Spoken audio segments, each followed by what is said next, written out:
dulu Bapak Ibu. Terima kasih.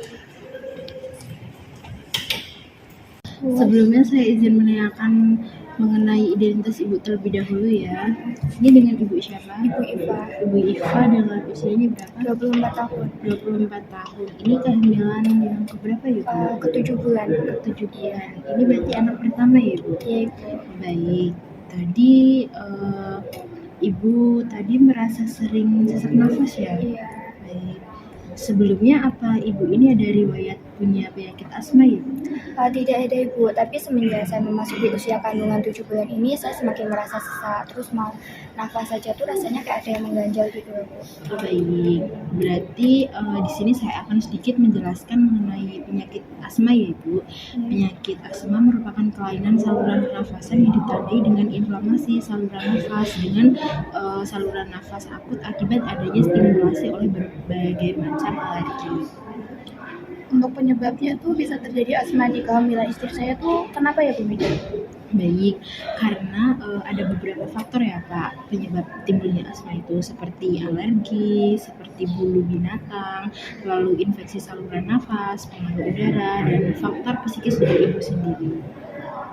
Lalu ada juga beberapa gejala dan tanda pada penyakit asma atau sesak napas yang dialami ibu secara tiba-tiba, seperti sesak nafas tiba-tiba, riwayat sesak napas sebelumnya, lalu ada riwayat atopi pada keluarga, gejala utama ekspirasi, dan dapat juga disertai dengan sianosis ya Ibu. Lalu apakah ini berbahaya buat janin saya, Bu? Untuk pengaruh pada kehamilan ibu ini, timbulnya serangan asma itu tidak bisa diprediksi ya Bapak dan Ibu, dan tidak selalu sama pada setiap penderita. Ada juga serangan timbul mulai usia kehamilan 24-36 minggu, itu seperti usia kandungannya ibu ya. Nah, pada akhir kehamilan ini serangan itu jarang terjadi. Pengaruh asma pada ibu dan janin bergantung pada sering dan beratnya serangan, karena ibu dan janin akan kekurangan oksigen. Jika keadaan tidak dapat diatasi, akan terjadi keguguran ibu, persalinan prematur, atau gangguan pertumbuhan pada janin ibu. Ibu hamil dengan asma itu harus bisa mengontrol atau bisa mengontrol seperti hal-hal yang dapat memicu ya ibu, seperti menghindari asap rokok, lalu ibu bisa istirahat dari aktivitas yang terlalu berlebihan. Lalu usahakan ibu untuk menghindari flu ya ibu, dan infeksi pernafasan, serta segera obati untuk mendapatkan penanganan yang lebih lanjut ya ibu. Tapi itu saya takut kalau sampai terjadi serangan jantung. Baik. Sebenarnya ibu tidak usah khawatir, semua itu bisa dicegah, dan ibu juga bisa harus waspada ya Bu. Setelah beberapa ini saya akan menyebutkan gejala-gejala pada penyakit jantung. Itu tanda-tandanya itu bisa ibu rasakan sendiri apakah ibu mengalami atau tidak. Itu seperti ortopnea atau batuk pada malam hari, lalu ada hemoptisis itu kekurangan gula darah, lalu ada sinkop itu tuh ibu tiba-tiba pingsan, lalu nyeri dada, dan riwayat dari keluarga, apakah keluarga ibu itu punya riwayat penyakit jantung atau tidak.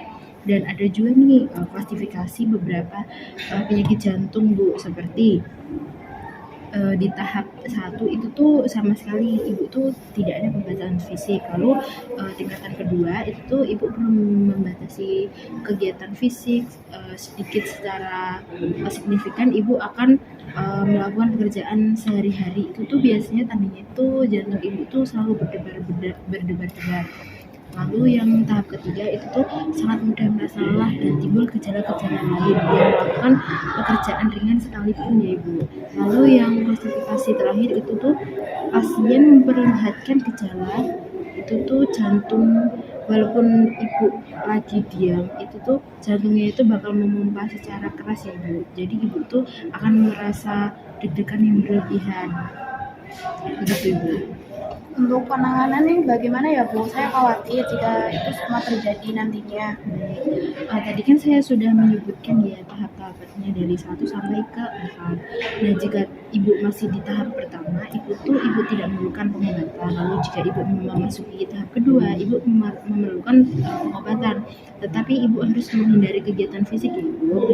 Lalu untuk tahap 3 dan 4 itu ibu berarti harus dirawat di rumah sakit dengan pengelolaan bersama kebidanan dan kardiologi. Tapi ada juga yang perlu ibu waspadai. Untuk ibu hamil ada juga mengenai ibu hamil dengan diabetes mellitus gestasional, yaitu ibu hamil dengan diagnosa mengalami diabetes saat hamil. Nah, efeknya dari diabetes mellitus gestasional itu terjadinya preeklamsia ya Bu. Nah, atau infeksi saluran kemih. Lalu untuk persalinan secara sesar dan trauma persalinan akibat bayi besar, ibu yang pernah mengalami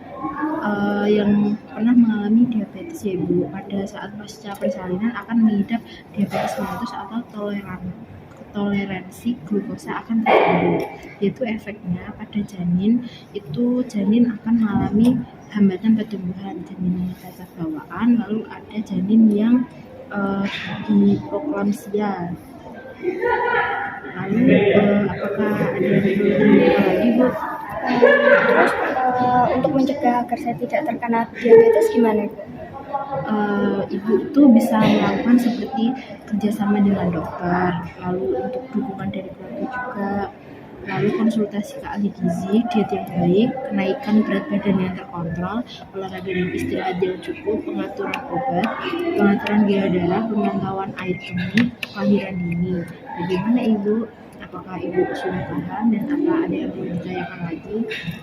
Saya rasa saya sudah cukup paham Ibu, dan saya udah mengerti apa yang harus saya lakukan. Baik Ibu, saya akan buatkan jadwal kontrol ulang terlebih dahulu ya Ibu. Ibu kontrol ulang pada 1 minggu lagi nggih, terhitung hari ini supaya saya bisa mengontrol kesehatan Ibu. Baik Ibu, terima kasih. Kalau begitu saya pamit dulu ya Ibu. Baik Bapak dan Ibu, hati-hati. Ya.